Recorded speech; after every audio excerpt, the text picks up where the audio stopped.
অনেক ভিডিওতে আমরা আপনাদেরকে জানিয়েছি সিজারের পরে একজন মায়ের কেমন অনুভব হয়, সিজারের পরে তার কি কি সমস্যা হতে পারে এবং কিভাবে এই সমস্যাগুলো থেকে তিনি বাঁচতে পারবেন।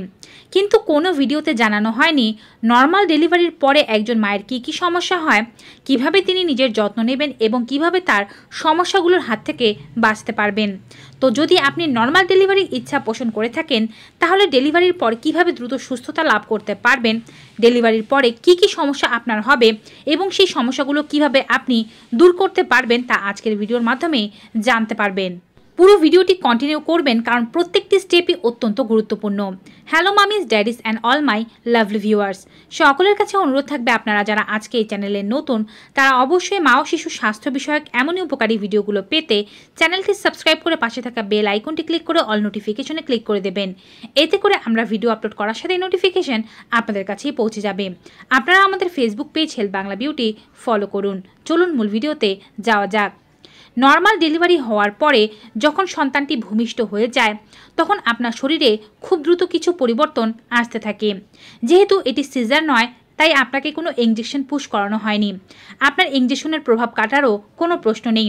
বাচ্চা হওয়ার পরপরই আপনার যত প্রকারের প্রসব বেদনা ছিল সব কিন্তু একেবারে ভালো হয়ে যাবে। তবে এ সময় আপনার অন্যরকম সমস্যা শুরু হবে। আপনার প্রচুর পরিমাণে ঠান্ডা লাগতে থাকবে। আপনার শরীরে বাচ্চা থাকার কারণে যে সমস্ত হরমোনগুলো খুব বেশি পরিমাণে বৃদ্ধি পেয়েছিল বাচ্চা হয়ে যাওয়ার পরপরই সেই হরমোনগুলো খুব দ্রুত আকারে কমতে থাকবে, যার ফলে আপনি অনেক শীতল অনুভব করবেন। অনেকগুলো কাঁথা কম্বল দেওয়ার পরেও যেন মনে হবে আপনার ঠান্ডা কোনোভাবেই যাচ্ছে না। শীত হোক কিংবা গ্রীষ্ম আপনি প্রচুর পরিমাণে ঠান্ডা অনুভব করবেন। তবে এই সমস্যাটি বেশিক্ষণ পর্যন্ত থাকবে না, কিছুক্ষণের মধ্যে এই সমস্যাটি কমে যাবে। এই সময় আপনার প্রচুর পরিমাণে ঘুম পাবে। অনেক ক্লান্ত আপনি। একটি বাচ্চাকে জন্ম দিতে আপনার অনেক পরিমাণে কষ্ট সহ্য করতে হয়েছে, হয়তো 2-1 রাত ঘুমাতে পারেননি, তাই আপনার চোখ জুড়ে ঘুম নেমে আসবে। হয়তো আপনি কিছুক্ষণ শান্তিতে ঘুমিয়েও নিতে পারবেন, তবে ঘুম থেকে ওঠার পর আপনি নিজের মাঝে এক অন্যরকম পরিবর্তন লক্ষ্য করবেন। অনেকেরই এ সময় প্রচুর পরিমাণে শরীর ব্যথা শুরু হয়ে যায়, যেহেতু অনেক বেশি ধকল গিয়েছে। ডক্টর আপনাকে পেন কিলার দিলে এই ব্যথা আপনার বেশিক্ষণ থাকবে না। নর্মাল ডেলিভারির পরেও অনেকের পেটে ব্যথা হতে থাকে, যদিও এটি অস্বাভাবিক কোনো কিছুই নয়। তলপেটে এমন ধরনের ব্যথা হলে সেটি হালকা পাতলা হলে চিন্তা করবেন না। যদি খুব বেশি তীব্র পরিমাণে ব্যথা থাকে তাহলে ডক্টরকে জানাবেন। নর্মাল ডেলিভারিতে আপনার যৌনাঙ্গকে অনেক বেশি ধকল সহ্য করতে হয়, তাই আপনার যৌনাঙ্গে এই সময় ব্যথা থাকবে। যদি আপনার সাইড কাটা হয় তাহলে ব্যথার পরিমাণ আরও বেশি থাকবে। নড়তে চড়তে আপনার অসুবিধা অনুভব হবে। এই ব্যথা নিয়ে আপনি চিন্তিত হবেন না। আপনার এই যৌনাঙ্গের কাটার ব্যথাটি 1 সপ্তাহ বা 2 সপ্তাহ পর্যন্ত আপনার সহ্য করতেই হবে। তবে যদি আপনি ভালো অ্যান্টিবায়োটিক পেয়ে থাকেন তাহলে সপ্তাহ খানেকের মধ্যে আপনি সুস্থতা লাভ করতে শুরু করবেন। তবে সাইড কাটার ব্যাপারে আরও বিস্তারিত আমি একটু পরে জানাচ্ছি। প্রথমে আপনাদেরকে জানাচ্ছি দুগ্ধ পান করানোর বিষয়ে। নর্মাল ডেলিভারির পরপরই এই সমস্যাগুলো তো আপনার হতেই থাকবে, তবে বাচ্চা হওয়ার পরপরই আপনার বুকে দুধ চলে আসবে না। এক একজনের শরীর এক এক রকম, তাই এক একভাবে রিয়্যাক্ট করতে পারে। কারো বুকে দুধ চলে আসলেও কারো ক্ষেত্রে দুধ আসতে কিছুটা সময় লাগে। এই সময় দুধ দেখে আপনি কিছুটা অবাক হতে পারেন, কারণ দুধের রং একেবারেই দুধের মতো নয়। এই সময় দুধ হলুদ রঙের থাকবে বা সাদা তরলের মতো থাকবে, অর্থাৎ ওয়াটার কালারের। এটিকে শাল দুধ বলা হয়। বাচ্চাকে প্রথমে এই দুধ খাওয়ানো জরুরি, কারণ এটি বাচ্চাকে বিভিন্ন ধরনের জীবাণুর হাত থেকে রক্ষা করতে সাহায্য করে থাকে। এছাড়াও এ সময় আস্তে আস্তে বুকে দুধ নামবে। প্রথম দিকে যে দুধ নামবে সেটি একেবারেই খুবই পাতলা হবে, অর্থাৎ মনে হবে 1 লিটার জলের মধ্যে যেন 2-3 চামচ দুধ মিলিয়ে দেয়া হয়েছে। কালারটি এমন হবে। তবে আস্তে আস্তে এর ঘনত্ব বাড়বে। মাথায় রাখবেন বাচ্চা দুধ না পেলেও দুধ খাওয়ানো বন্ধ করানো যাবে না। বাচ্চাকে ঘন ঘন দুধ চুষতে দিতে হবে। এতে করে আপনার ব্রেনের সিগন্যাল পৌঁছাবে এবং আপনার বুকে দ্রুত দুধ আসতে থাকবে। বাচ্চা হয়তো ক্ষুধায় কাঁদতে পারে, তবে আপনি চিন্তিত না হয়ে বাচ্চাকে বারবার দুগ্ধ পান করানোর চেষ্টা করুন। মাথায় রাখবেন এই সময় যদি আপনি বাচ্চাকে ফর্মুলা মিল্ক দেওয়া শুরু করে দেন এবং ফিডার খাওয়ানো শুরু করে দেন সেক্ষেত্রে কিন্তু বাচ্চা পরবর্তীতে এতে অভ্যস্ত হয়ে যাবে, বুকের দুধ আর টেনে খেতে চাবে না এবং আপনারও দুধ নামবে না। এই সময় আপনার পিরিয়ড অনেক বেশি পরিমাণে হবে, অনেক চাকা চাকা কিংবা জমাট বাঁধা রক্ত যেতে পারে। তা নিয়ে চিন্তার কোনো কিছুই নেই। তবে খুব বেশি পরিমাণে রক্ত বের হয়ে যাওয়া, শরীর সাদা হতে থাকা, রক্তের সাথে টিস্যু বের হওয়া এবং প্রচুর জ্বর আসা, কাঁপুনি দিয়ে জ্বর আসা, খিঁচুনি ওঠা, এগুলো খারাপ লক্ষণ। সাথে তলপেটে প্রচুর পরিমাণে ব্যথা থাকলে দ্রুত ডক্টরের পরামর্শ নেওয়া আবশ্যক।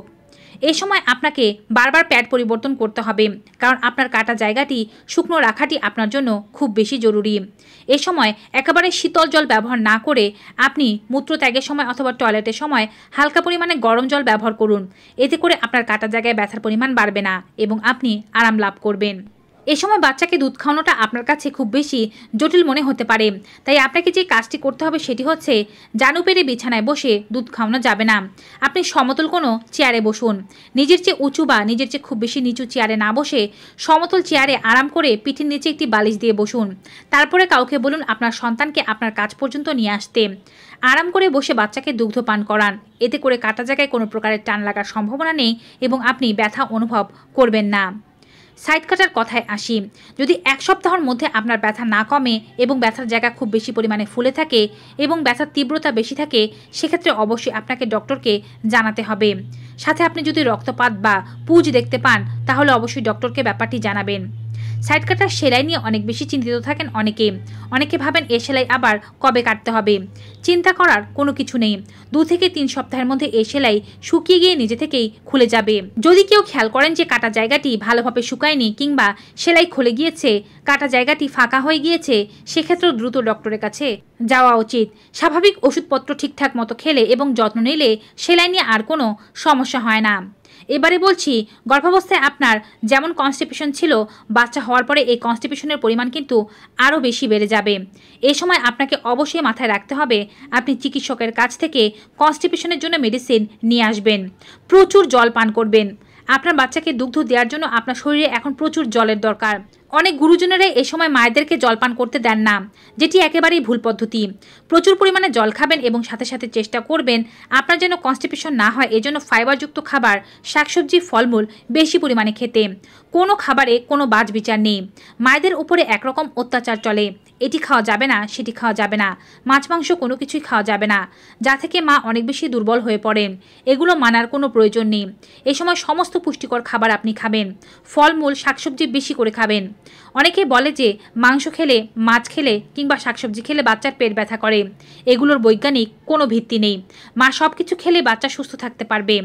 আর আঁশযুক্ত খাবার খেলে আপনার কনস্টিপেশনের সমস্যা হবে না। আপনার যদি তারপরেও কনস্টিপেশনের সমস্যা হয় তাহলে চিকিৎসকের পরামর্শ নিয়ে কনস্টিপেশনের মেডিসিন নিন। গ্লিসারিন সাপোজিটরি ব্যবহার করতে পারেন। এতে করে আপনি আরাম লাভ করবেন।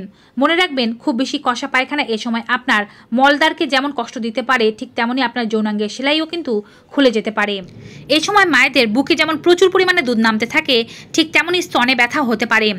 বলা হয়ে থাকে একজন সুস্থ মা 3 জন বাচ্চাকে যে পরিমাণ দুধ খাওয়াতে পারেন সেই পরিমাণ দুগ্ধ উৎপাদন করতে পারেন। তাই অবশ্যই এই অতিরিক্ত দুধ আপনি কি করবেন, বাচ্চাকে দুগ্ধ খাওয়ানোর পূর্বে কিছুটা দুধ ফেলে দিতে পারেন। যাদের সবসময় বুকে দুধ নামছে তারা মেটার্নিটি ব্রা এবং ব্রেস্ট প্যাড ব্যবহার করুন। এতে করে কাপড় ভিজে আপনার ঠান্ডা লাগার কোনো সম্ভাবনা থাকবে না। যখন অতিরিক্ত পরিমাণে দুধ নামতে থাকবে, কিছুটা দুধ ফেলে দিয়ে ভেতরের ঘন দুধটি বাচ্চাকে খাওয়ানোর চেষ্টা করুন।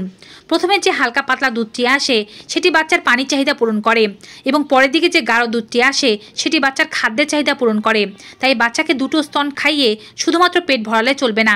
বাচ্চাকে একটি স্তন পুরোপুরিভাবে শেষ করানোর পরে অন্য স্তনটি ধরাতে হবে। এতে করে বাচ্চা পানি এবং খাবার দুটোই পাবে। আপনি দুটো স্তন থেকে যদি শুধুমাত্র বাচ্চাকে জলের অংশটি খাওয়ান তাহলে খাদ্যের অংশ বাচ্চার পেটে পৌঁছাবে না। বাচ্চা অনেকবার প্রস্রাব করবে কিন্তু বাচ্চার পেট ভরবে না। এ সময় গর্ভবতী মায়েদের পেট কিছুটা খালি খালি অনুভব হয়। পেট কিন্তু এখনই ঢুকে যাবে না। পেট বেশ বড় থাকবে এবং পেট ঢুকতে বেশ সময় লাগবে।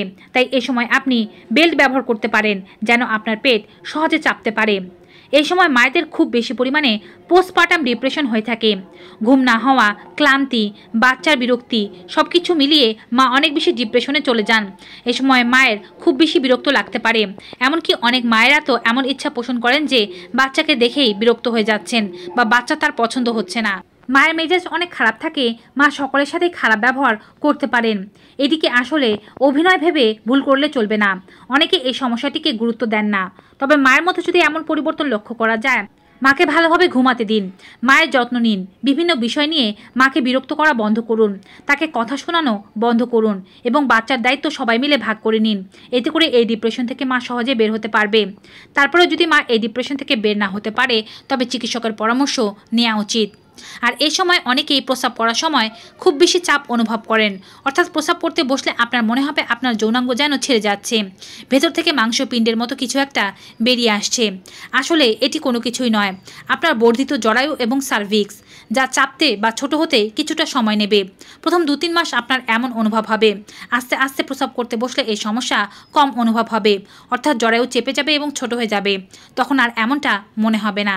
তো ভিউয়ার্স, নর্মাল ডেলিভারির পর শারীরিক সমস্যা এবং তা থেকে বাঁচার উপায় সম্পর্কিত আজকের এই ভিডিওটি পেয়ে আপনাদের কাছে কেমন লেগেছে কমেন্ট বক্সে জানাতে ভুলবেন না। ভিডিওটি ভালো ও উপকারী মনে হয় থাকলে অবশ্যই বেশি বেশি মাত্রায় like, comment, share and subscribe. দেখা হবে নতুন একটি ভিডিওতে নতুন কিছু উপকারী তথ্য নিয়ে। ততক্ষণ পর্যন্ত সকলে ভালো থাকুন, সুস্থ থাকুন। Good bye and take care.